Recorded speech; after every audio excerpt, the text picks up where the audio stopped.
aturaken dhateng para rawuh sedayanipun ngangeti wedal ingkang pun tentokaken sampun dumugi lajeng panjenenganipun Bapak Kepala Kantor Urusan Agama Kapanen Wonosari ugi sampun rawuh mila saking menika adicara ijab kabulipun calon temanten sekalian pun awiti kemawon.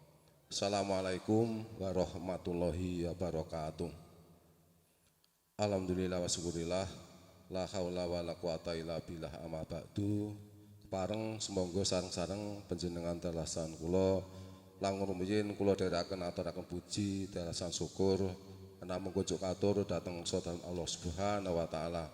Saking kathah berkah rahmat ugi nikmat ingkang pun paringaken dhateng kula saha panjenengan.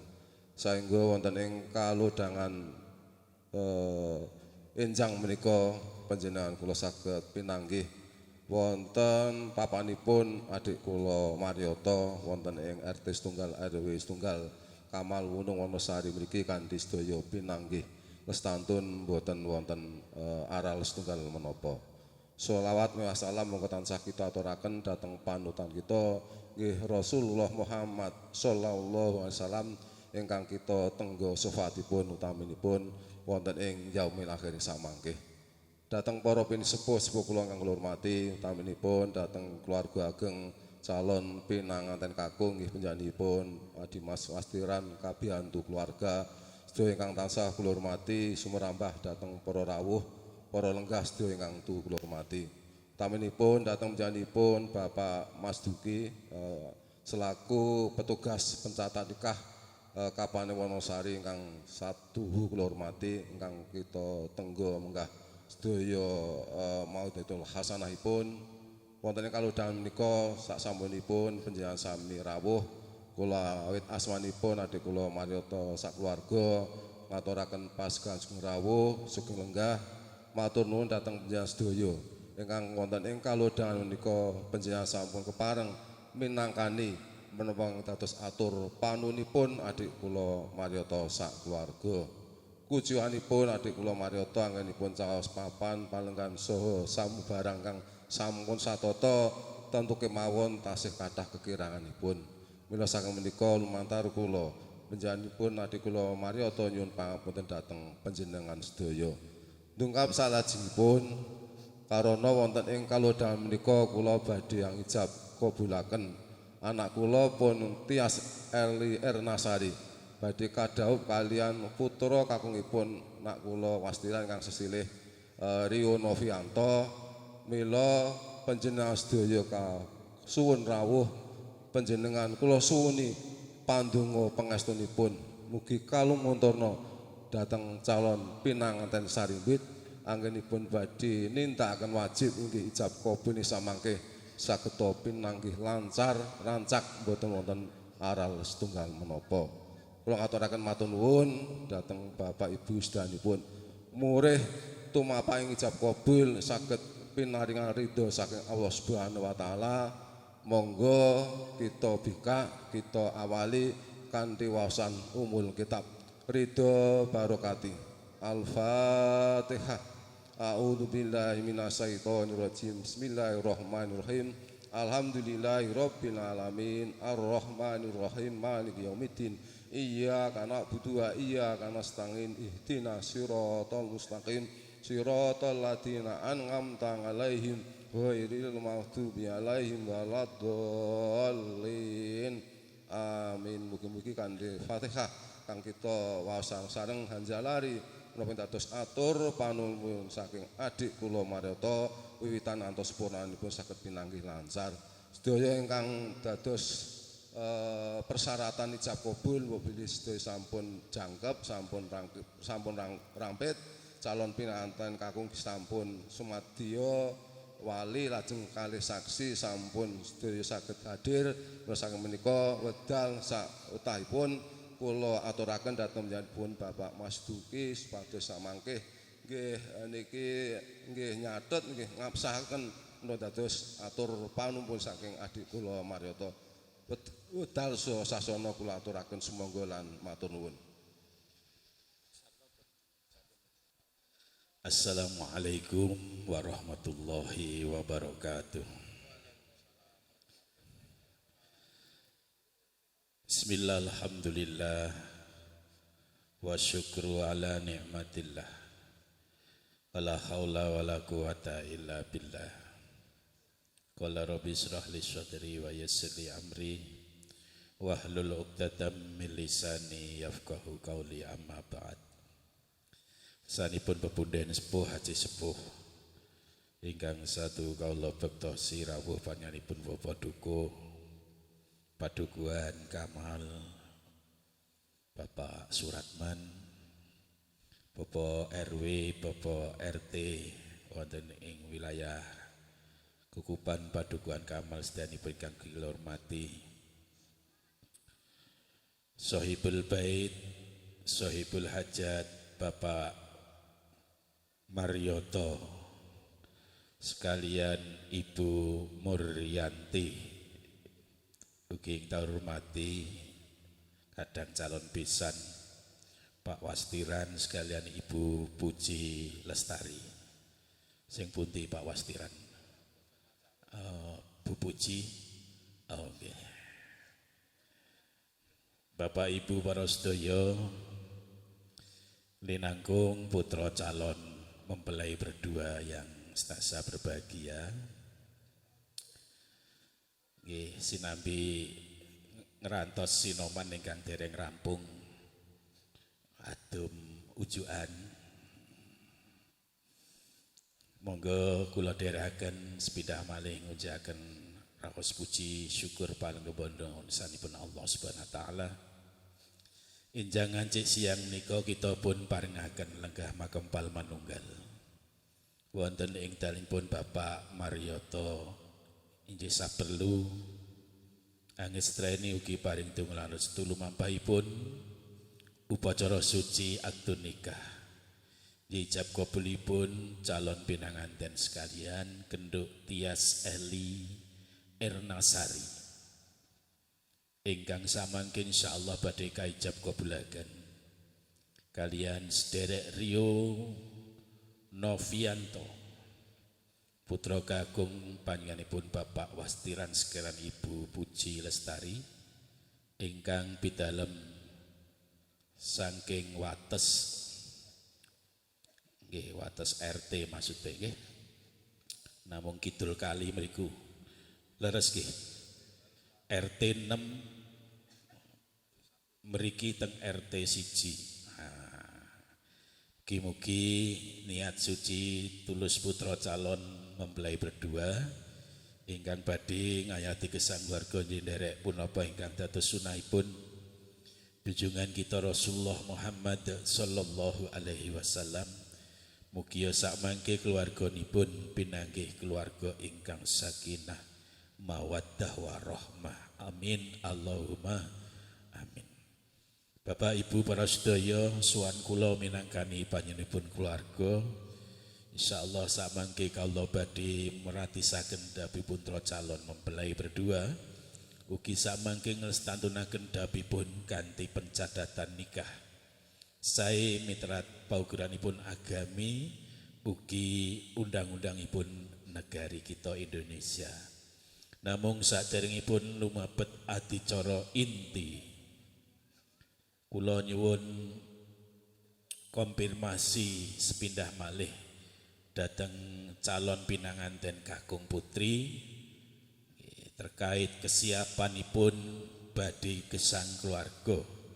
Murih Bapak Ibu ingkang sami rawuh anggenipun badhe paring dukungan donga pamuji dhateng kekalipun langkung mantep. Dipegang mic-nya Mas calon mempelai laki-laki. Sih kelingan jenengmu sapa? Tesih Sapa? Rio Novianto. Panggilane Rio. Rio. Tebih saking kidul kali mriki ajeng napa? Ajeng ngarit apa ajeng golek kayu? Ajeng rabi, Pak. Ajeng rabi, insyaallah. Ya. Sadurunge rabi niku napa, Pak?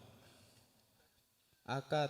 Lah ngono, lek rabi ya kudu akad sih. cukup wis rabi. Ijab kali sinten? Kalih Bapak Marioto. Nggih. Niki kan sing ini kan ngeten niki. Fisike hadir ning atine urung tekan kene. Mila ya luput lek jawab. Kowe arep nikah karo sapa, Rio? Kalih Tias Eli Ernasari. Awas aja lendetan.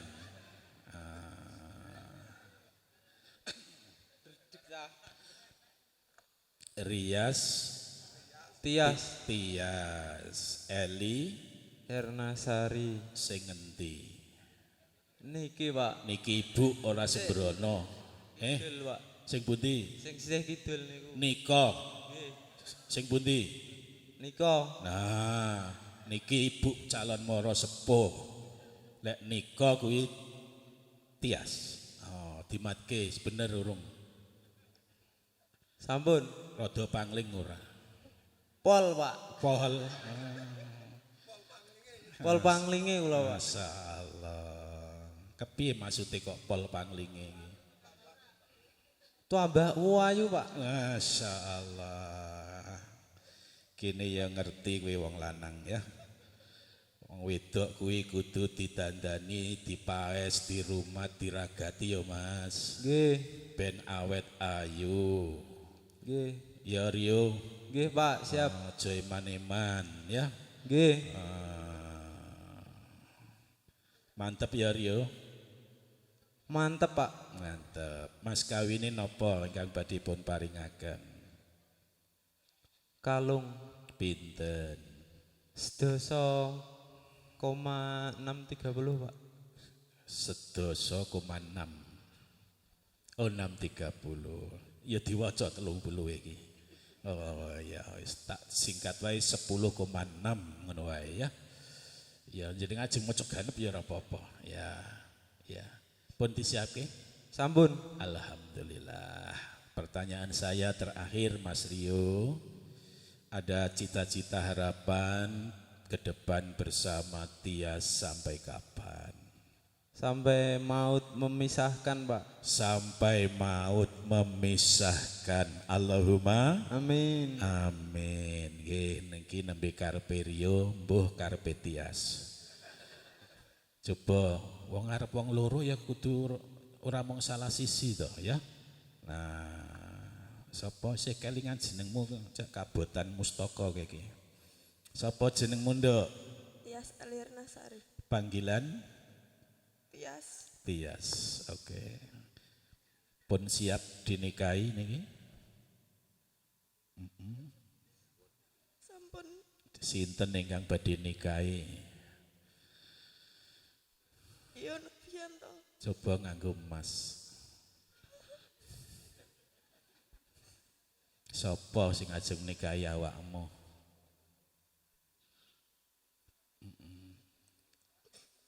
Mas Rio. Komplite. Mas Rio Rofianto. Alhamdulillah. Kae to bener. Matno sik to. Salah. Okay. Saya enggak tahu ini nangisnya seneng apa nangis senep iki. Nangis seneng apa nangis terharu? Terharu. Terharu. Saking senengnya apa saking senepe? Iya, kita saking senenge ya. Insyaallah. Nggih. Awakmu ya siap dijak omah-omah karo Rio tekan puputing Yuswa, Nduk. Siap. Bismillah ya. Alhamdulillah pun gathok. Ya. Bapak Ibu para sedaya mekaten putra calon mempelai berdua sampun ngaturaken sebuah ikrar kesiapan dan kesetiaan. Bahkan kekalihipun sampun ngaturaken sebuah kesepakatan untuk tetap setia sebagai suami istri, insya Allah sampai maut memisahkan. Semoga apa yang menjadi cita-cita harapan kedua calon mempelai Gusti Allah paring ijabah. Amin. Allahumma amin. Dereng rampung-rampung niki wedangi. Lek dereng rampung dereng kula lempung ki ijab niki. Iya. Nggih. Lek dereng rampung kula tak leren sik.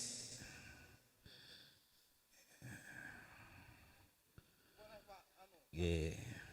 Bapak Ibu para sedaya sakmangke kasuwun minangka saksi pelaksanakan nikah sepindah wakil keluarga calon pinanganten putri kita suwun panjenenganipun Bapak Dukuh Suratman ingkang kalih minangka saksi wakil keluarga calon pinanganten kakung kita suwun panjenenganipun Bapak Sarno ugi datang Bapak Ibu ingkang sami rawuh pun seksake lenggah kanthi prayogi awit niat kita sami rawuh makempal dinten menika badhe nyekseni ugi paring donga restu lumebahipun cara ijab kabul kita suwun tenang sawatawis nggih kepara kita suwun nyun pangapunten sing lagi nyumet udut dicecek dhisik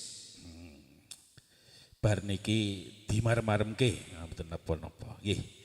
Sebelum wekdal kita aturaken panjenenganipun Bapak Marioto ingkang sakmangke insyaallah badhe nglaksanakaken napa ingkang dados kewajibanipun dhateng putra istrinipun jangkepipun majelis akdu nikah badhe kita aturaken khutbah nikah.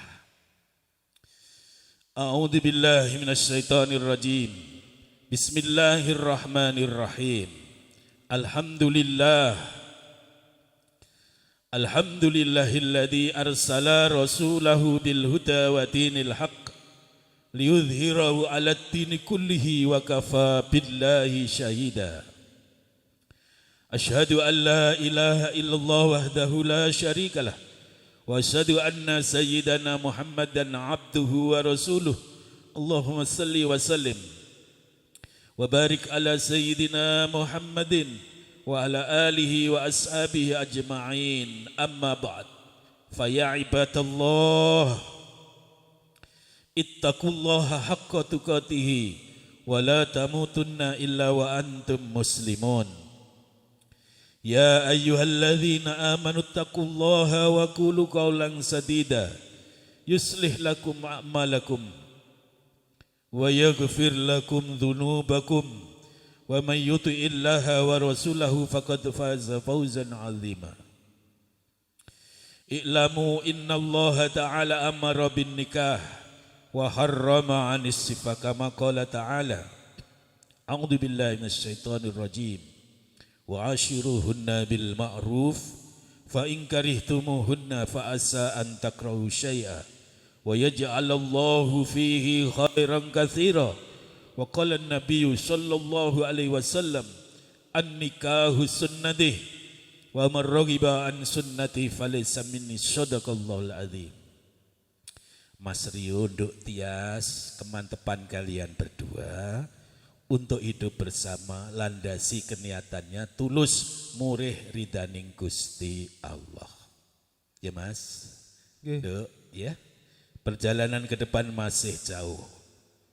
Monggo saling mengingatkan satu yang lain agar keniatan ini tidak berubah di tengah perjalanan.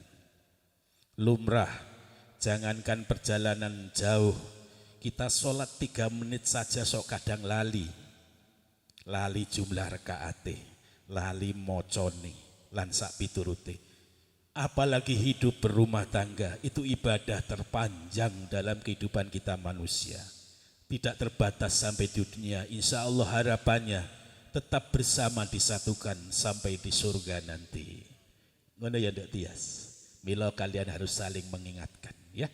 Insya Allah apa yang tidak dimiliki oleh Rio, Tias punya. Yang tidak dimiliki Tias, Rio punya. Berikan itu kepada masing-masing. Karena itulah hakikat sepasang suami istri. Saling menutup kekurangan yang dimiliki oleh masing-masing. Karena kelebihannya ada di pasangannya. Gitu ya. Yang ketiga, buktikan lek awakmu wong loro wis mantap tenan. Dengan apa? Dengan melaksanakan kewajiban dengan penuh rasa tanggung jawab, ya. Kalau kalian sibuk dengan kewajiban masing-masing, insya Allah hak itu tanpa diminta akan terpenuhinya dengan sendirinya. Ngaten nggih? Terakhir, bercita-cita boleh, tapi harus dilengkapi dengan ikhtiar usaha, lahir batin. Jangan lupa sholat 5 waktu nih. Ojo nganti ditinggalke. Alur yo. Yo. Salat 5 waktune ojo nganti disepelekke. Nggih. Kowe arep dadi imam, jadilah imam yang baik terhadap istri dan keluarga, ya. Nggih, Pak. Ngoten nggih. Nggih. Nduk Tias. Oke. Mudah-mudahan Allah senantiasa membimbing, mengawal panjenengan berdua, menuntun sampai pada tujuan keluarga yang bahagia, sejahtera, lahir batin, dunia akhirat. Monggo sareng-sareng maos istighfar kaping 3 kalajengaken waosan syahadat. Sareng-sareng Astaghfirullahaladzim. Astaghfirullahaladzim. Asyhadu an la ilaha illallah wa asyhadu anna Muhammadar Rasulullah. Asyhadu an la ilaha illallah wa asyhadu anna Muhammadar Rasulullah. Asyhadu an la ilaha illallah wa asyhadu anna Muhammadar Rasulullah. Ngatipun sekseni usikum wa nafsi bitaqwallah uzawwizuka ala ma amrullahu ta'ala bihi min imsakin bima'rufin aw tasrihin bi ihsan. Bismillahirrahmanirrahim. Saudara Rio Novianto, Saya saya nikahkan anak saya Tias Eli Ernasari untuk Anda dengan mas kawin kalung emas 10,630 gram dibayar tunai. terima nikahnya Tias Eli Ernasari binti Bapak Marioto untuk saya sendiri dengan mas kawin tersebut dibayar tunai. Saksi. Alhamdulillahirabbil alamin. Nggih. Ibu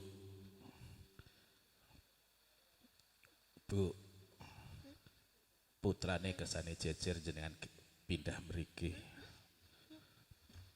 Tias cedhaki bojomu. Nggih. Ngono. Awas aja lendetan ya, Nduk. Dalane miring. Oke. Oke, pegang tangan suami, Nduk. Nduk, Tias, pegang tangan suami. Oke. Pon. Mas Rio. Nduk, Tias, nggih. Oke, pon. Nggih.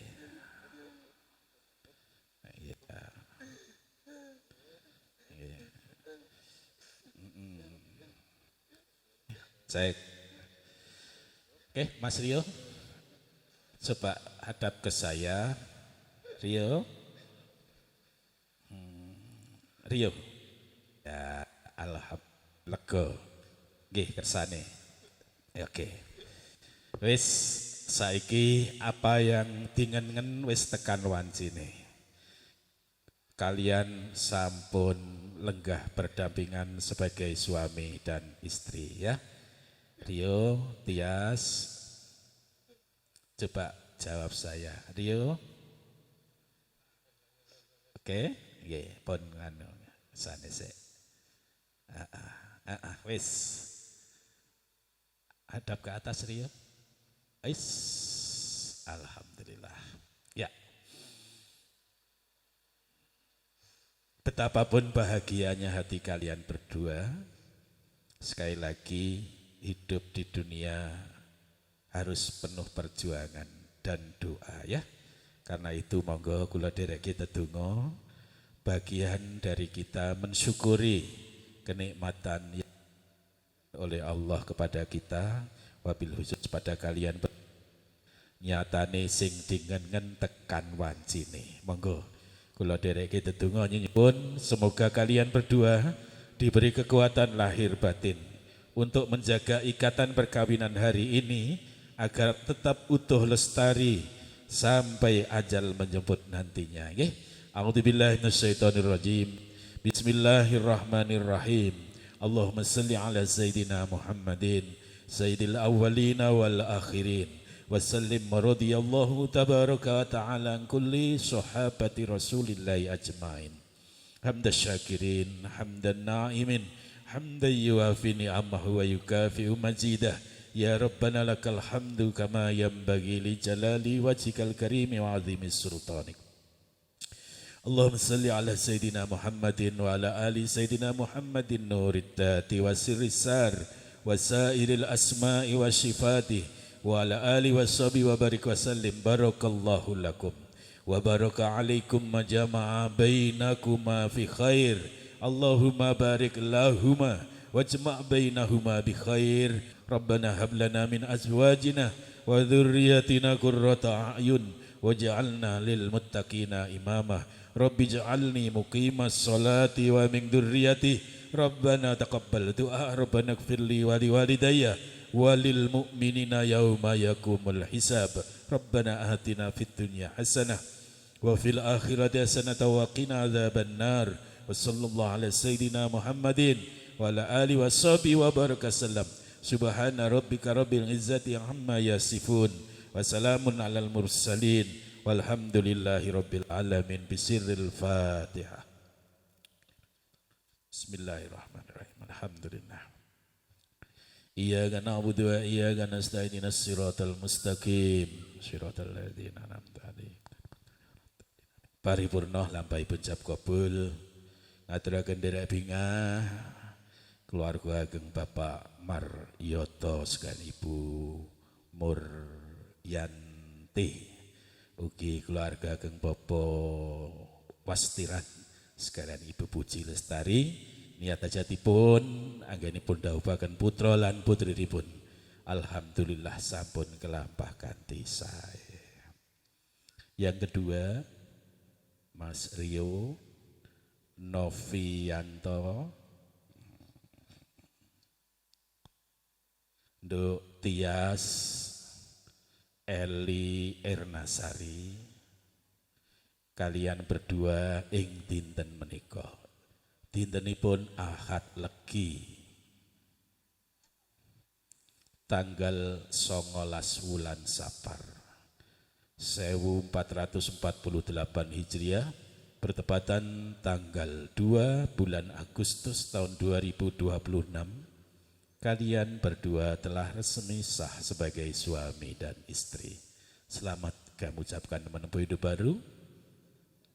Selamat berbahagia. Rio senyum. Alhamdulillah. Tias. Alhamdulillah. Nggih, Bapak Ibu, agen kula nderekaken lampahipun ucap kabul awal akhir wonten hilap lepat nyumpah punten. Kita akhiri kanthi ngunjakaken syukur wonten ngarsanipun Gusti Allah. Sareng-sareng maos lafal tahmid. Alhamdulillahirabbil alamin. Billahi taufik wal hidayah. Wallahul muwaffiq ila aqwamit thoriq. Assalamualaikum warahmatullahi wabarakatuh. Kang kawurip Tanjung Wong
kula kinarya hanggem meni wekdal lampahing gatis wados arampit kanthi lestantun tinembahaken sampikala.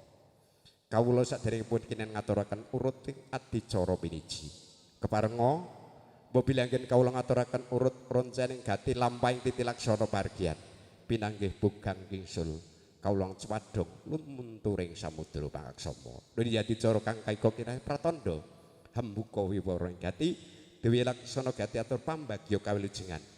Trilaksana gati mustikani gati wacana gati pamedhar sabda saking bapa ibu besan bapa wasiran ibu lestari utawi kang tinanggenah piniji kinen kinarya dotane asmara darmaning werda ambabar gati panjenenganipun bapa waloya lelajengan atur panampi utawi tanggap wacana inggih panjenenganipun bapa dukuh utawi bapa suratman. Panjing penite kadicara panutup kelenggana kita kawula Allah suwarah suwende dateng purbaning yang widiwasa inggih Allah Subhanahu wa taala mugi-mugi titilaksana purwa madyawusana tansah pikantuk hidayah inayah satemah panjing dadosa kekadangan ingkang yayah kadang sinarwadi ngamalinipun dateng keluarga kalih. Semoga kita purwakani kawula dherekaken maos basmalah sesarengan. Bismillahirrahmanirrahim. La haula wala quwata illa billahil aliyyil. Arampit risang hatmojo nginipun keparang suka tiniti mewah piniji dateng juru pamiji nginipun para suka meratitisaken lampai titilaksana gati tanan nilar padatan tasih keparang rembaka lestantun wonten ing women kamal nggih ngadicara panggih nyotemanten kadhe gagrak Ngayogyakarta umiring gongso rajan pita swara ora mukal cinandra pepaesnya sampurna tan mukal laksitaning gati temanten sarimbit lho nggih yayah cecunduk sekar kang pancawarna Giya mijil saking pati busana risang hatmaja putri nenggih Dena Ayu Tyas Eli Ernasari tinuntun risang abdi kinasih sapa jenengmu jeneng dawa dan kepedok wong bagus yang era sate pasti aku malah keringetan tanggap risang garwa nggih bagus Aryo Novianto nampi pralampita binabar ya mijil saking panti busana netra catur pagutingal mongko linambaran rasa tresna jumbuhaken titilaksana laksitaning gati tansah tinuntun padatan gagrak Ngayogyakarta kinen ngaturaken panggih lelajengan ibu bojomu apa anakmu golek duit jare wong loro apa-apa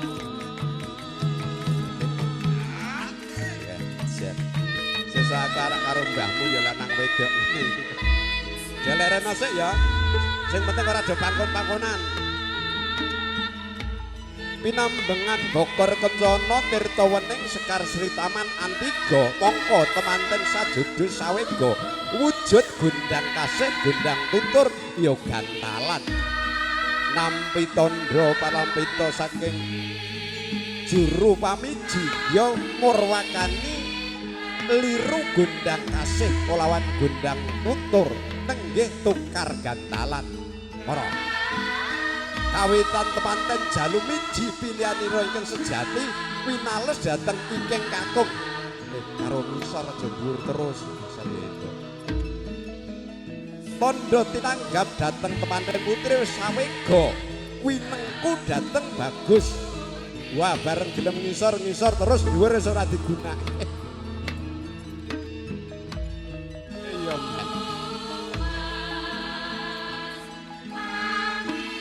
arampit ngadicara lidu gundang kasih kulawan gundang tutur jaya tumapak bantala yekti tandha kodrating kawula sumara sumendhe ming pertiwi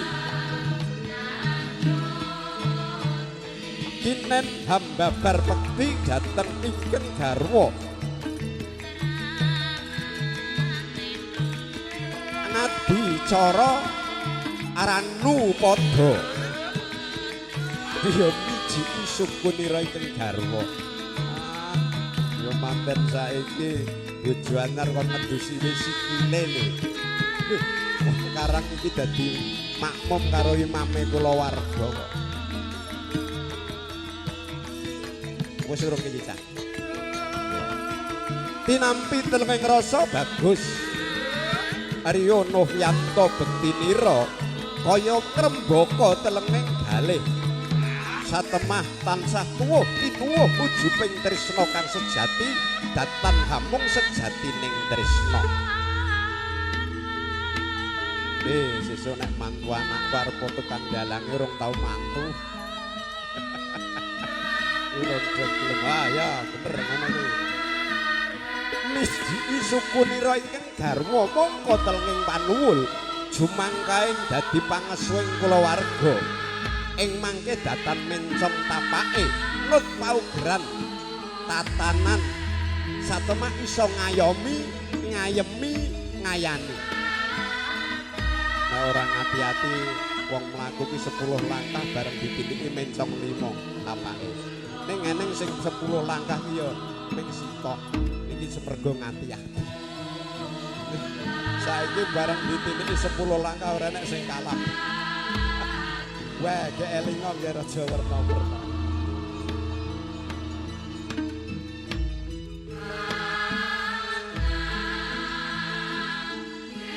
Alinambaran pangati-ati risang garwa Dina Ayu Tyas Eli Ernasari. Tondo bektinya dateng kakung tinampi. Teges risang pamengkuning balewisma darbe tanggeng jawab ingkang datan enteng. Yayah Ratu Purba marang kawulane ngagem bedasar wahyuning keprabon. Nenggih babaring ilmu hasta brata. Hasta 8 brata prihatin. Nek Pak Dukuh Pak Maradi apal 8 iki teng jaba jagat wong iki dadi bumi geni banyu angin papat. Mancing teng jagate menungso sing teng jero niku dadi aloamah amarah supiah mutmainah. Iki sing marai Pak Maryadi Pak Rahman iki. Nek neng kene kudu ngene no.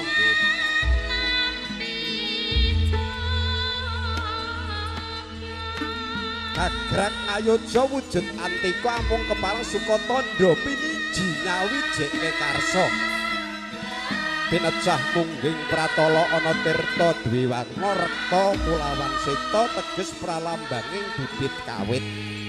Niku sing warna rekta abang niku jan roh tirta rasa tresna saka biyung. Sing putih roh titis dadi rasa karo titis. Titis rasa saka bapa. Nek ora ana abang karo putih ora dadi ya, Pak. Ora dadi putih tok gur bibar mawon. Dadi jin setan piprayangan. Gur abang weh arep rene ya. Gur abang tok ya dadi jin setan piprayangan. Ning nek abang karo putih gatruk nyawiji dadi kawula sing kasap mata. Mulane gek do rabya ya maneman ndak go dadi setan. Nah, saiki nek kiwane mau moh dicedhaki.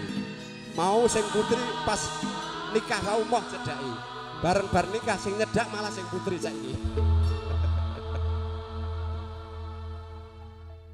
Jidajar tan ginggang sak rambut pinarasa sur gandengan. Heeh. Ndak telak digandeng wong liya nek ora tau gandeng. Ora mokal candrane kaya tirta wis manjing kulawan telese yayah gula wis nyawiji karo legine. Ora mokal candrane renggang gula kinepyur pulut. Mongko rinunce busanane kaladuk rumpakane ngagem pinarada kencana pinalipit rukmi ginepeng. Ngagem kuluk kanigara ilang sipating titah wantah yayah dewa ngejawantah gandeng ingkang garwa. Iya men karo sesuk nek tuman ngundang neh nek akeh manten. Dinampi dampar winarup roncen maneka warna nenggih warna seta jenar pita wilis. Yekti dadi pralambanging pasemoning alam kadonyan.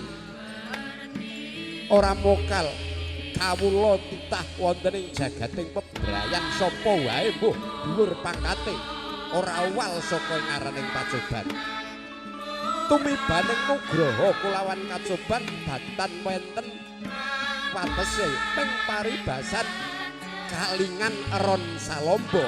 Mula kudu iso milah, kudu iso milih iki uja apa uji. Oke ya nek diuja nek diuji nangis. Mongko ujian iki werna loro jane. Tinampi pralembita risang juru pamiji tiyang putra temanten kinen nampi kacar kucur guna kaya.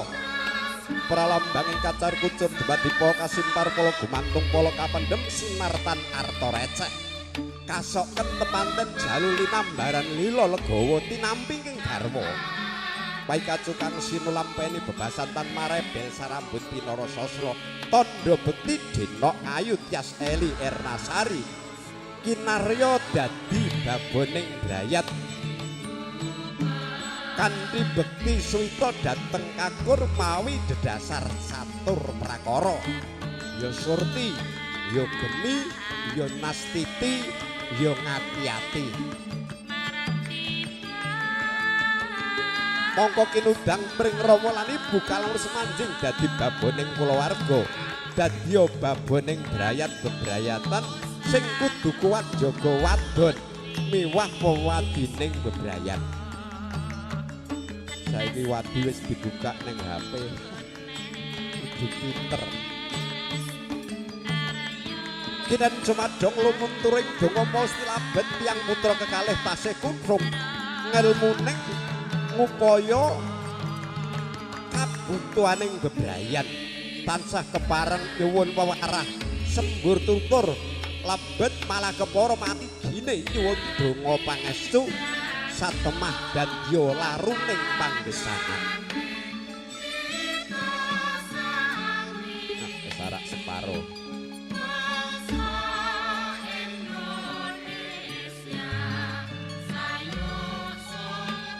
Yen Pak Mariota itu tukang son. Sone pangan rayap saja. Kanca kula campur sari kanca kula son.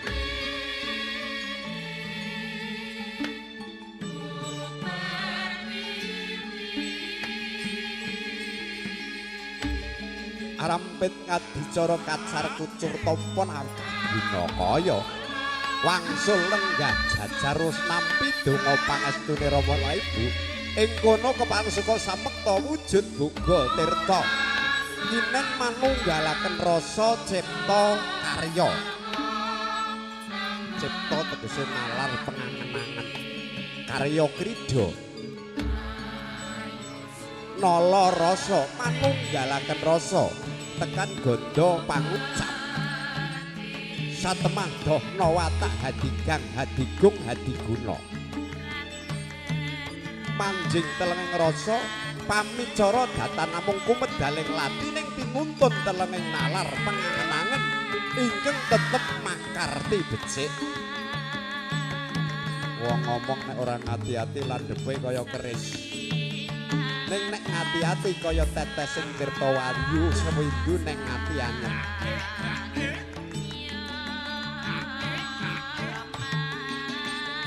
Ya dicepake siji iki Purwa, loro Madya, telu aja loro. Siji urung dadi, loro kanggo, telu agi mlaku. Iki nek Mbah Surat. Telu agi mlaku, papat wis rono kok. Mantenan. Mbok meng sego anyep karo sego wingi tetep enak mantenan.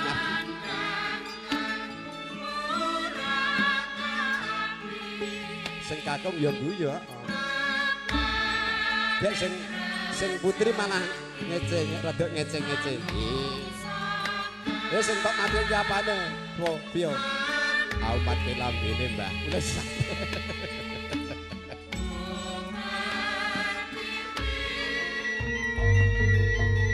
Yo hambabar bekti pring Rama lan Ibu ngaras padanira.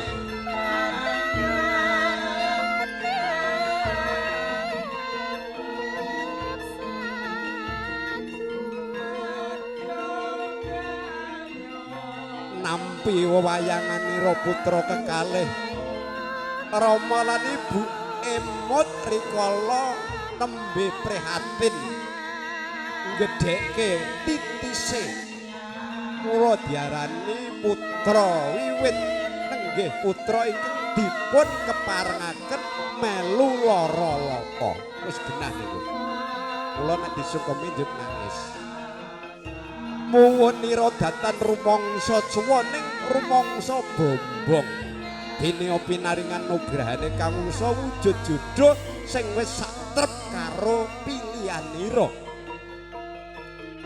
nggih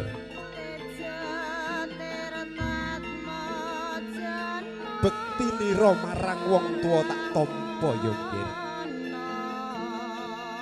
nanging welinge bulan Rama lenggana dadi kawula tansah sumanding cecaket marang purbaning kan kawasa nggonmu padha mangun bebrayatan kulawarga dikandheni donga panuwun marang Kang Kuwasa akeh para kang mumpuni ngendika bakal kasukupan butuhing kulawarga ingkang baku tansah sumarah sumendhe cumadong syukur iso bedake iki latu nista iki laku utama iki wujud nugraha iki wujud cilaka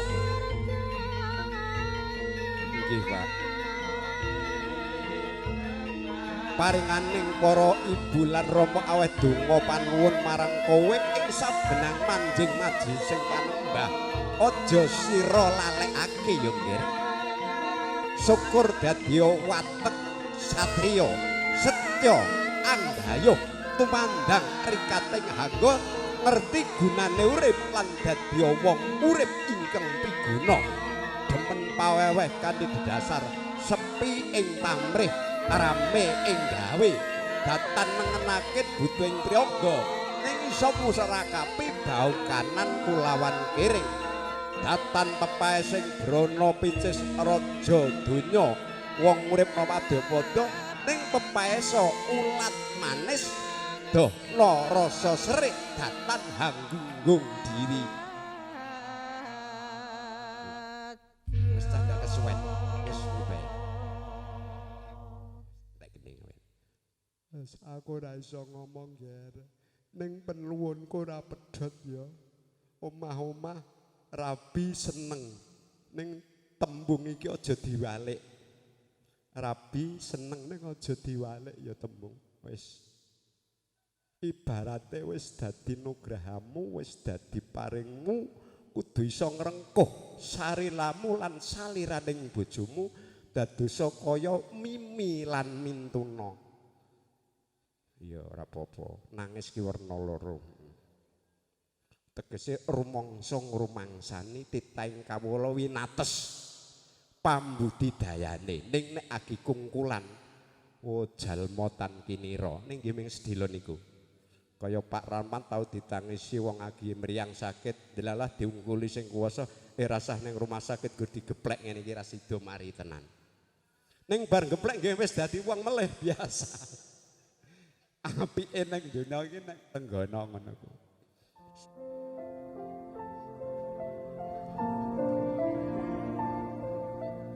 Assalamualaikum warahmatullahi wabarakatuh. Maaf untuk para tamu saya menyita waktunya sebentar ya. Saya Renata, saya Vita, saya Selvi, saya Ida. Kami dari teman-teman Mbak Tias akan menyampaikan sepatah kata yang akan diungkapkan untuk Mbak Tias dan Mas Rio. Bismillahirrahmanirrahim. Selamat bahagia sahabatku. Happy wedding untuk Mbak Tias dan Mas Rio. Semoga sakinah, mawadah dan warahmah ya. Masya Allah Mbak Tias, hari ini kamu cantik sekali.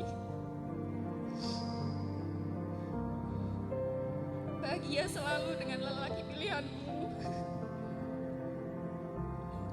Terima kasih sudah menjadi sahabat kami sampai sekarang ini. Jangan lupakan kami. jangan sungkan sama kami. Nanti kita main bareng lagi ya. Mas Rio, jagain Mbak Tias ya. Jangan buat dia nangis. Mbak Tias galak.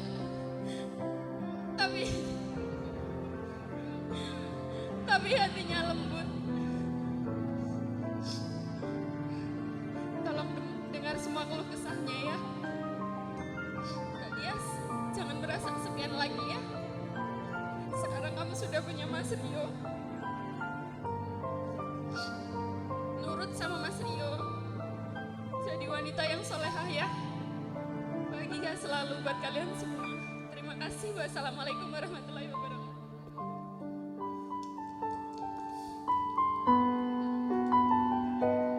Nuwun keplokipun. Sedaya terima kasih sebagai wujud amal.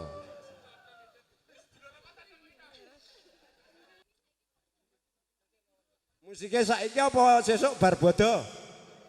Saiki. Oh, saya alon. Tetke mantene iki.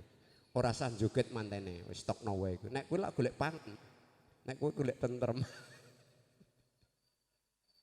Ya.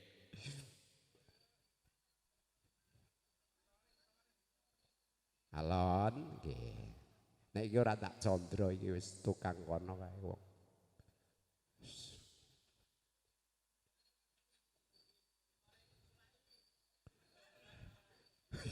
Umpama nyulak ya aja mantene. Liyane wae. Iya, dilingguke ya.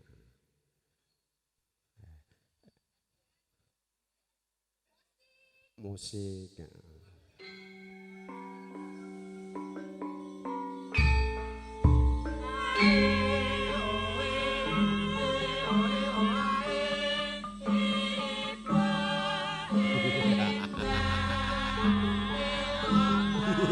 Nah, yang penting aku jotok sapu. Raiku wis memples.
Abdi dalem edan-edanan minangka tulak bolo. Ya. Sigra lumaksana makita kita.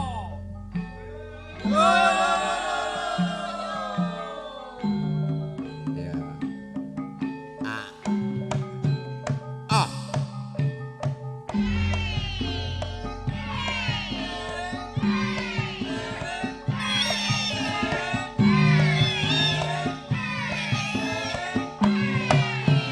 Aku iku ana 2.500 tak melu kira.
wis. Ganti. Mulon. Metan. Awas.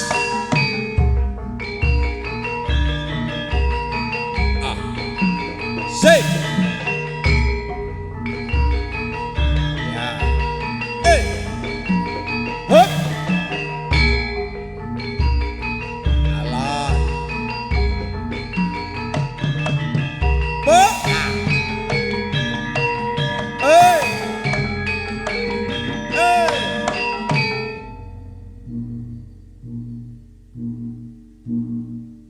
Ya, ngapa iki? Oh, sa.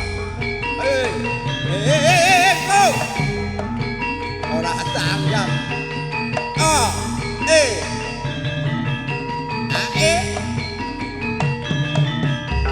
Oh.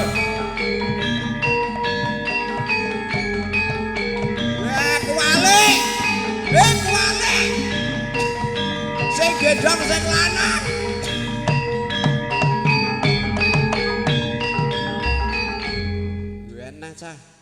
Lianeh sah, karo tak leren sah. Wis Mbah. Wah, lah ngerti rampung. Wajan sesuk narene pira cah. Laksik tarik gati temu lajeng tumuju wonten ing pangandikan gati. Sumangga lajeng kita bikak panuwun pangandikan gati menika kanthi wasan basmalah kawula dherekaken. Bismillahirrahmanirrahim. Panjing adicara pambat candhaipun inggih pambagya kawilujungan. Panjenenganipun Bapak Maryata Ibu Muryanti nyuwun gungan dhateng panjenenganipun Bapak Pujo kinen hambabar prentuling nala sedyaning kayun panuwun nampi rawuh jenengan dika para tamu linangkung panjenenganipun Bapak Ibu Besan Minulya. Katur dhateng panjenenganipun Bapak Pujo medal kawula sumanggaaken sak cekapipun. Para rawuh sami ingkang berbudi bawalaksana. Nuwun kepareng kula ngampil saha ngempil pangandikan sika sami ingkang kalanipun katemben skeca wawandikan lan ugi dahar ngunjuk sawontenipun ingkang sampun satata wonten ing ajeng sika sami boten ateges kita ngirangi pakurmatan. Inggih awit saking mundi dawuh saking kadang kula Bapak Maryata sekalian Ibu wonten ing ari kalanggan menika kita supadosaken ngaturaken menapa menggah ingkang dados wasenggati wonten ing dinten kalanggan menika. Namung saderengipun kula matur kathah saestu sampun kapara randhat kula matur wonten ngarsa njenengan sami. Saking keluarga Bapak Maryata ngaturaken pasegahan sugeng rawuh sugeng lenggah wonten ing papan kula menika. Namung nuwun sewu. Senadyan to sampun wonten cecala saderengipun kadang kula Anem Dimas Maryata boten saged caos papan mewah palenggan ingkang sakmurwat. Sedaya kala wau inggih awit saking kawontenan ingkang winates menggahing keluarga kula. Lan ugi mbok bilih saking kadang-kadang kula juru pramuladi lumantar para wiranem kala wau paring sasmita menapa wujudipun daharan unjukan mbok bilih tasih. Monggo kula suwun anglajengaken angrahapi kanthi martu mardikaning penggalih pun dherekaken saking kadang kula Anem Dimas Maryata saking katebian. Bapak Ibu sagung para lenggah ingkang kita hormati.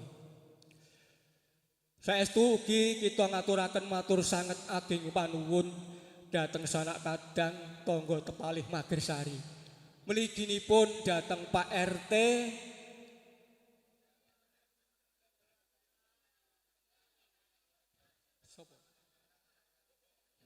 Pak RT setunggal Amit Nun Sewu. Nyun ngapunten nggih Bapak Ibu, lenggahipun supados ngatos-atos awit menika wonten jogang peringan. Ampun ngantos wonten kedadosan jumplang awit sedaya kawontenan kados ingkang kula aturaken saha ngajeng. nuwun sewu awis daya kawontenan ingkang wanci jinarakan kados ngaten menika. Kita lajengaken Bapak Ibu. Pisan malih kita ngaturaken matur sanget ageng panuwun dhateng Pak RT setunggal dalasan warga sakanen keringipun ingkang saestu sampun nggih bantu bot repot kula anggen kita ngrengkuh dhateng anak kula estri Tias Eli Ernasari wonten ing wedal menika. Mugi-mugi kanthi sedaya kesaenan ingkang sampun kasokaken dhateng kula sak keluarga saestu dhateng panjang sedaya sak mangkih pikantuk lelintu wujudipun kesaenan ingkang langkung tikel-matikel. Bapak Ibu para punden ingkang kita hormati, wanci leres saestu wonten ing dinten ingkang sampun kawuri kadang kula Anem Adimas Marioto nampi rawuhipun Bapak saking RT 6 inggih menika Bapak Wastiran. Anggenipun rawuh piyambakipun ngembun-embun enjang jejawa sonten ngelamaraken kung putra kakungipun ingkang Abagus Rio Novianto. Saestu Bapak Ibu, muyeking pirembagan rikala semanten sak sampunipun panglamaripun tinampi dhateng Bapak Marioto. Bapak Wastiran kagungan panyuwunan ingkang langkung utami.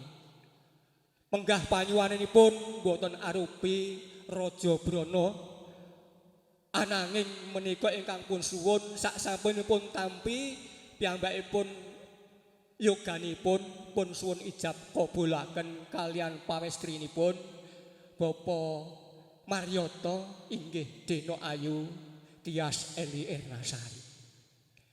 Kanthi atur alhamdulillah irabbil alamin. Ijab kabul sampun kalampah rikala-kala wau atawis tabuh sanga wonten ing papan menika kanthi raharja boten wonten sambe kala punapa-punapa inggih sedaya kala wau awit saking donga pangestunipun para pepunden sepuh kula. Mugi-mugi kanthi ijab kabul ingkang sampun kalampah kala ing sak mangke keluarganipun anak kula sang sarimbit sak panganten mekaten dadosa keluarga ingkang ayom-ayom tentrem mekaten. Kepara dadosa tepa palupining bebrayan agung ing sak mangke. Bapak Ibu ingkang kita hormati, panyuwun tetep kita suwun. Mugi-mugi sedaya rangkaian acara ingkang sampun pun leksanakaken saking kadang kula Anem sak mangkih saestu saged mahanani anggenipun kagungan kajat saking para madya lan wusana tinuntun dening kesaenan saengga sedaya tansah pinaringan ayom-ayom tentrem. Pandonga tetep kita suwun dhateng para pinisepuh aji sepuh sak sampunipun anak kula sak mangkih nilaraken alam lamban badhe jumangkah wonten ing alam kadesasan saestu dadosa keluarga ingkang nyengsemaken mekaten. Kiye Manjing Trilaksana Gati Mustika Gati Wacana Gati pamadhar sabda saking Bapak Ibu pisan utawi ingkang tinanggenah inggih panjenenganipun Bapak Waloya kanthi adawing manah wedal kawula aturaken sawetahipun semoga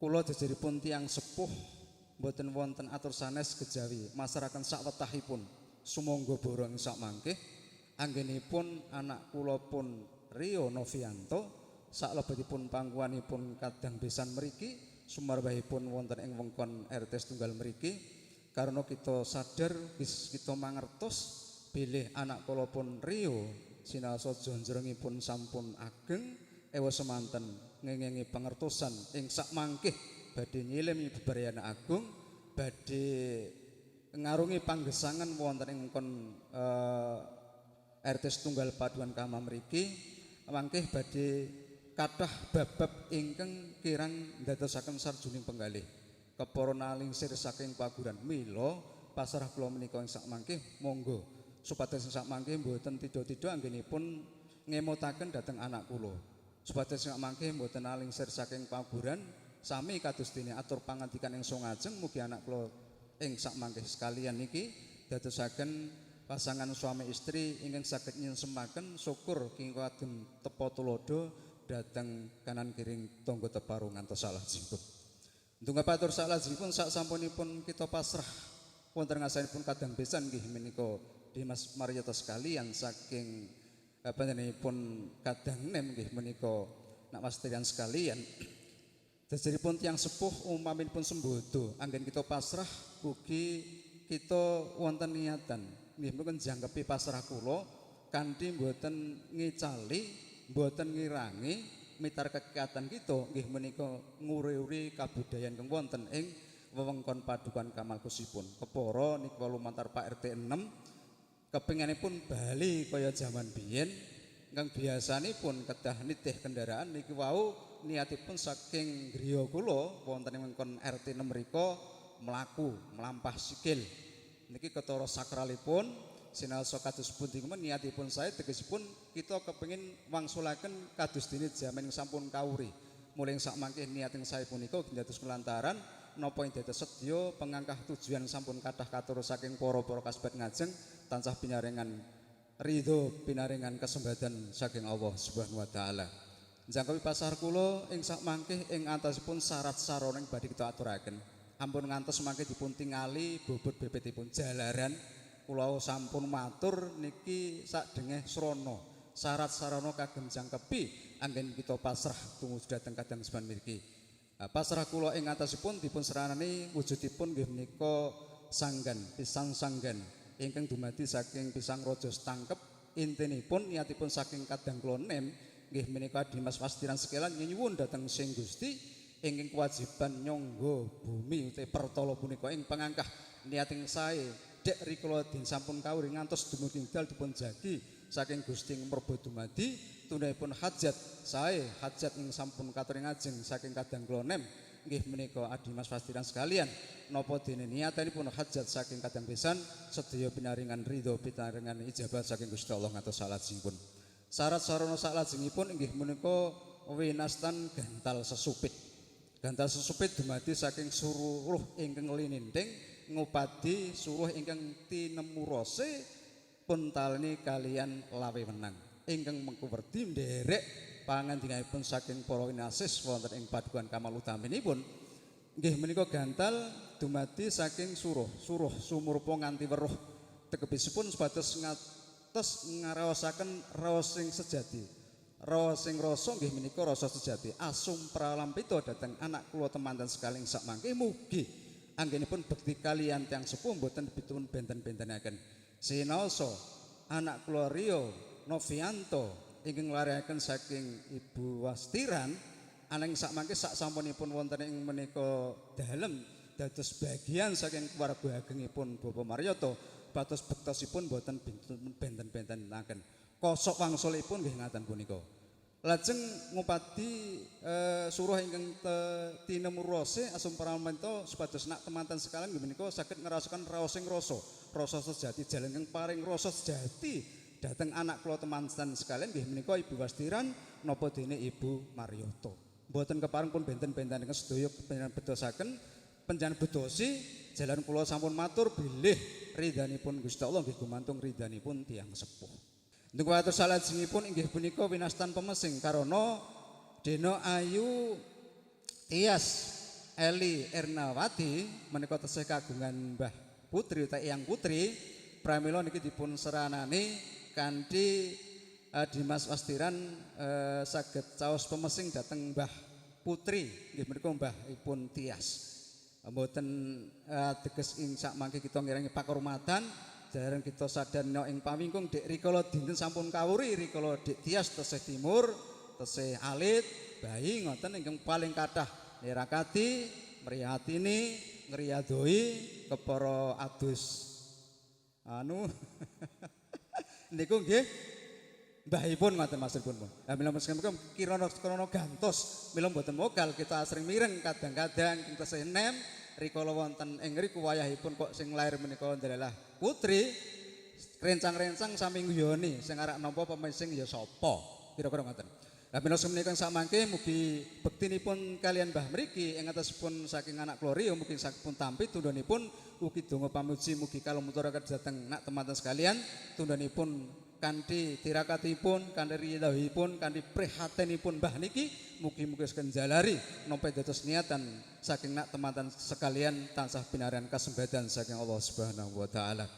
Nungkapatur salajengipun nggih punika winastan sarasarana salajengipun inggih punika ubo rampe dapur tersebut ngaten jalaran niat kula rikala semanten sowan nglamaraken saged pun tampi niat kita supados anak kula saged pun ijab kabulaken sampun pun saged pun sembadani ugi niat kita rikala semanten sak sampunipun pun ijab kabulaken anak kula ugi ing sakmangke supados pun jemuaken pramila saking menika kanthi wontenipun njangkepi srana jemuaken nak teman-teman sekalian niki saking kadang kula nem mastiran niki saged caos syarat sarana inggih punika ubur rampe dapur ing antasipun nggih wonten wos ugi wonten klapa mendho monggo sawetahipun kepesaraken dhateng para-para ingkang wonten ingkang rikala samangke mbok bilih saged pun risak kagem srana napa nggih nyakapaken wonten ing adicara wonten ing rikala dinten punika.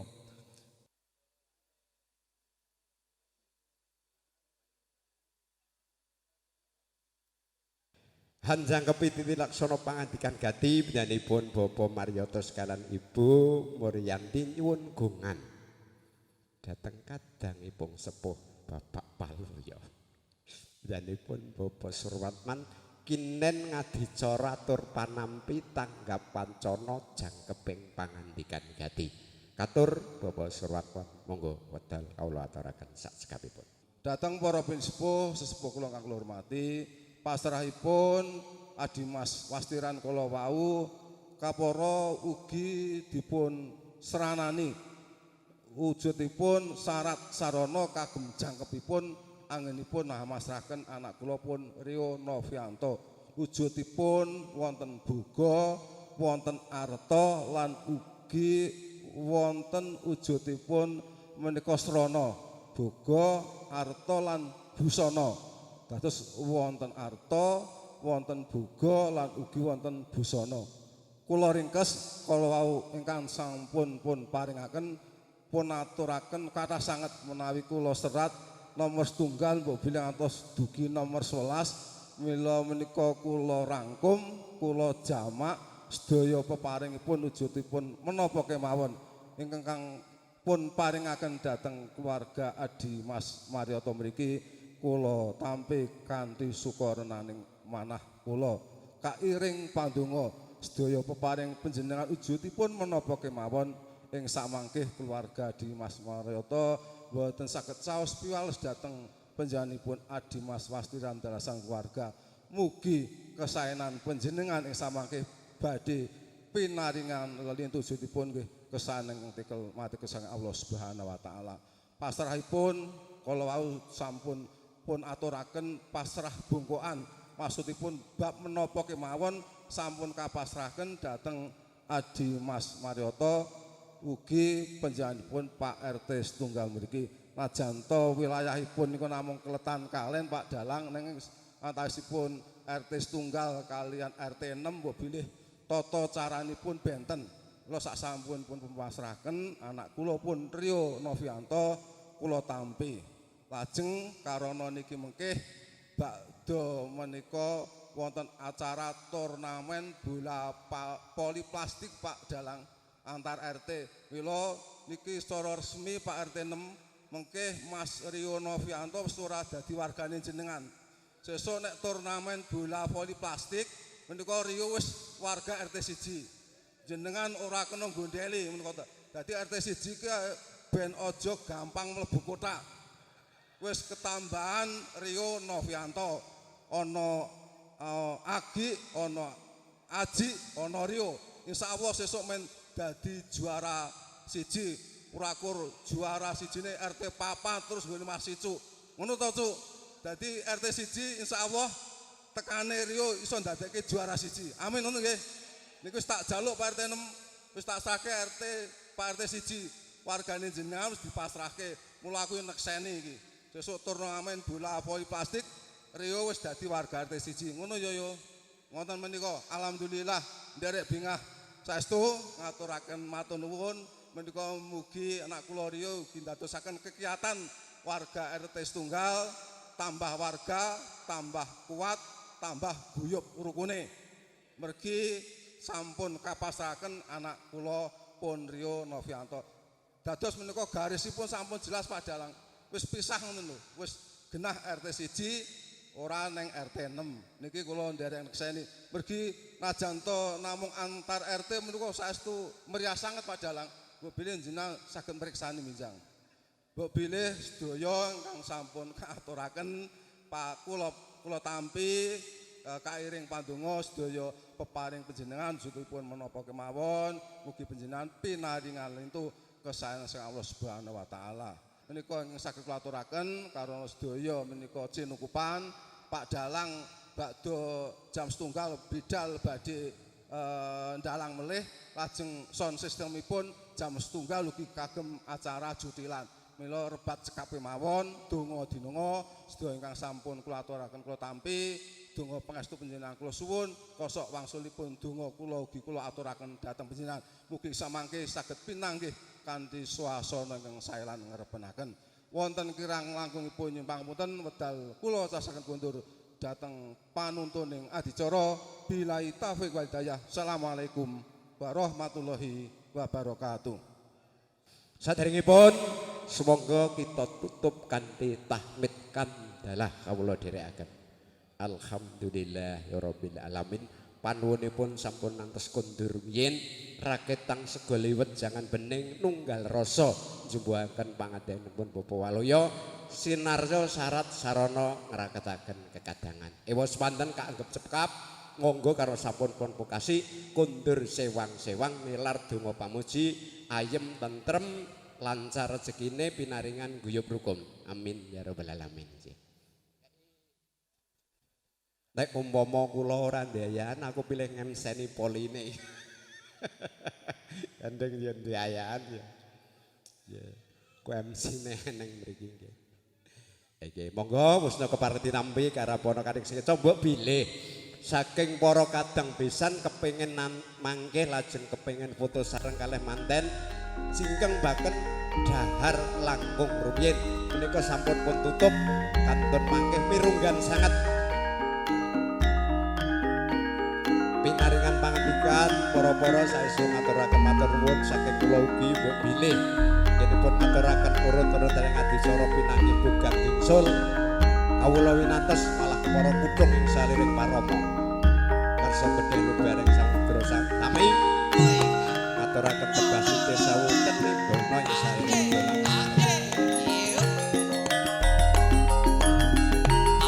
Mbak Kakung Mbak Putri Kelepe voli RT 6 foto bersama ning wis dadi saingan tanding saingan yang sehat.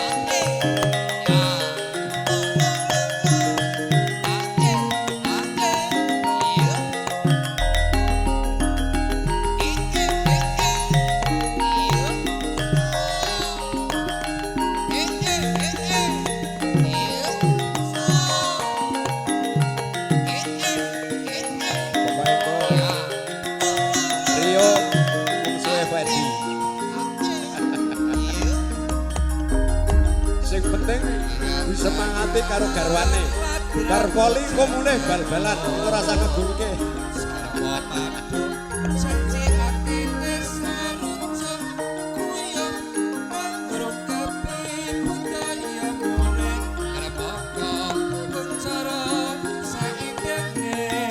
datang dicali pakurmatan monggo mangke kersa foto sareng-sareng linangkung kasuwun keluarga besan tanggung rumiyin berpajengaken keluarga Bapak Marioto saestu kawula nderekaken sugeng ngrawuh pegatan kanthi mirunggan sampun kita pungkasi sampun kita tutup sakmangke kantor kondur sewang mat sinamadan donga dinunga kanthi sesanti mugi rahayu pinanggih muri saliring krida bebasan durga mendrak kala sirna panuntun matur billahi taufiq wal hidayah wal ridho wal inayah Akhirul kalam.